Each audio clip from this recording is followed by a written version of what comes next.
Tuesday, May 3rd edition of the Carolina Weather Video. I'm meteorologist Matthew East here with you, and the next storm system pulling on into the Carolinas by tonight. Now, this system is not the same type of deal as what the southeast as a whole dealt with last week, but could be a little bit of severe weather. I'll get into that, plus talk about a big temperature change coming up as today's edition of the video unfolds. Let's go to the radar imagery this morning. This is, of course, as usual, during the 5 a.m. hour. And you have a mostly post-frontal area of rain stretching from the parts of the Ohio and Valley and eastern Great Lakes down into the lower Mississippi Valley. The actual cold front is right in this general area, so most of this is kind of behind that front. In terms of watches and warnings, no severe weather right now. You have some frost and freeze products in effect in parts of the plains. A lot of flood problems continuing in the Ohio and Mississippi River valleys. That is a big, big problem that continues and is only being aggravated by that, the additional rain that's falling.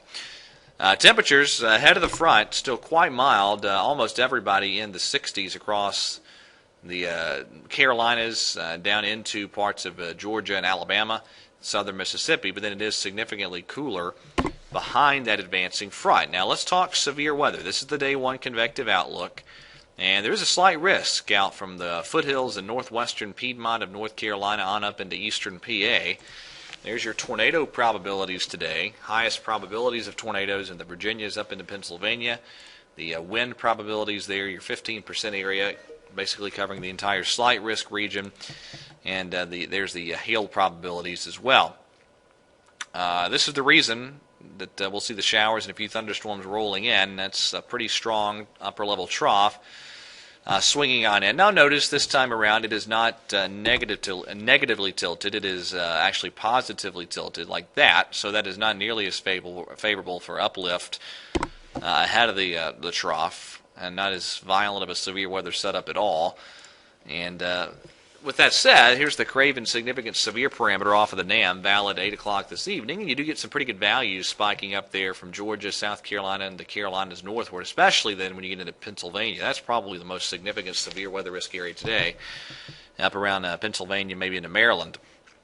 But with all that said, we're going to have to watch the period in time from very late this afternoon and then into this evening for a few strong to severe storms in the Carolinas, especially the farther north and west you go in the Carolinas. Now, there is the precipitation on the GFS. It is still the quickest one. As far as the Piedmont zones are concerned, almost every model keeps us dry during the day, and I have continued with that basic forecast idea. For the Interstate 85 corridor, still think we squeeze in the daylight hours, likely dry, before we see the showers and thunderstorms advance in this evening. So there's the GFS. This is right there, this evening's precip. And there's the overnight precipitation before this all tails off and pulls out tomorrow morning. Let's go to the Canadian. All right, there is the precipitation this afternoon and early this evening. Notice it keeps the Piedmont dry, but then spreads in the showers and a few thunderstorms this evening, overnight, into tomorrow morning, and then it pulls out. Now, this is the European, same deal.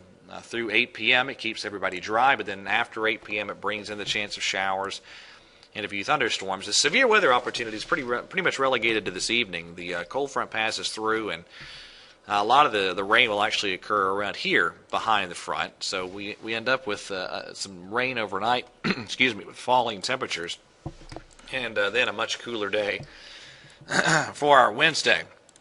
In fact, there's your Wednesday. Actually, let's go back to, if I can, that chart. There's your Wednesday early afternoon setup. It will be a much, much cooler day. Highs tomorrow, a solid 20 degrees in most spots in the Piedmont.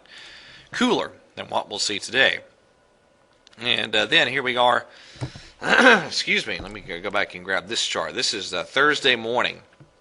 And it still looks like a pretty chilly morning Thursday. Maybe lows close to 40. Some of the traditionally cooler spots in the Piedmont into the upper 30s. But just a delightful day Thursday overall, highs up toward the 70-degree mark or so. And then it gets a little challenging again in terms of the forecast. This is what the GFS prints out on Friday afternoon. It tries to print out a few showers and thunderstorms with the disturbance pivoting on through.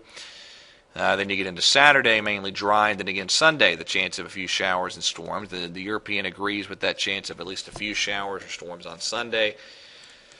And then we're going to have to see where that trailing boundary remains. This is also Sunday there on the GFS. So Kind of tough to diagnose. There'll be a couple disturbances swing through Friday into the weekend, and that could present a few showers or thunderstorms, but timing that out and seeing exactly the nature of that shower and storm threat for Friday and the weekend is still pretty tough to do at this point.